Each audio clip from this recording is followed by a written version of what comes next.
क्या आपने कभी मंदिरों के प्रवेश द्वारों पर उस डरावने चेहरे को गौर से देखा है? बड़ी बड़ी फटी हुई आंखें, एक खुला हुआ जबड़ा और हर पल आपको ऊपर से निहारता हुआ एक खौफनाक चेहरा। करोड़ों लोग हर दिन इसके नीचे से गुजर जाते हैं, लेकिन कोई नहीं जानता कि ये चेहरा वहाँ क्यों है और इसने खुद को ही क्यों खा लिया। इसे कीर्तिमुख कहा जाता है, एक ऐसा राक्षसी स्वरूप जिसका न कोई शरीर है न कोई आकार, बस है तो एक कभी न मिटने वाली भूख। इस रहस्यमयी गाथा की शुरुआत होती है उस समय से जब महाशक्तिशाली असुर जालंधर का अत्याचार तीनों लोकों में बढ़ गया था। अपने अहंकार में चूर जालंधर ने महादेव का अपमान करने के लिए अपने दूत राहु को कैलाश भेजा। उस नीच राक्षस राहु ने महादेव के सामने खड़े होकर उनकी सादगी का उपहास उड़ाया और माता पार्वती की मांग करने का दुस्साहस किया। साक्षात काल के स्वामी का अपमान सुनकर महादेव का तीसरा नेत्र धधक उठा। उस क्रोध की अग्नि से एक भयानक और विशालकाय राक्षस पैदा हुआ। वह साक्षात प्रलय जैसा दिखता था, जिसकी भूख पूरे ब्रह्मांड को निगलने के लिए काफी थी। महादेव ने उसे आदेश दिया, जाओ इस अहंकारी राहु का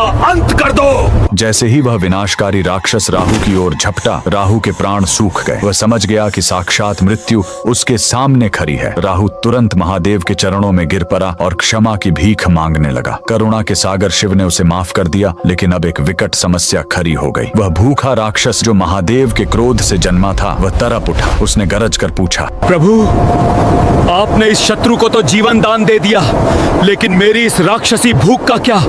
अब मैं क्या खाऊं? अब महादेव ने एक ऐसा आदेश दिया जिसने ब्रह्मांड के इतिहास को बदल दिया। उन्होंने कहा, स्वयं को खाओ। और चमत्कार देखिए, उस आज्ञाकारी जीव ने अपने ही पैरों से खुद को खाना शुरू किया। उसने अपनी टांगे खाई, अपना धड़ खाया और धीरे धीरे अपने पूरे शरीर को निगल गया। अंत में कुछ नहीं बचा, सिर्फ एक डरावना चेहरा। महादेव उसकी इस अटूट निष्ठा को देख अत्यंत प्रसन्न हुए। उन्होंने उसे नाम दिया कीर्तिमुख, यानी गौरव का मुख, और उसे वरदान दिया कि आज से तुम हर मंदिर के द्वार पर सर्वोच्च स्थान पर विराजोगे।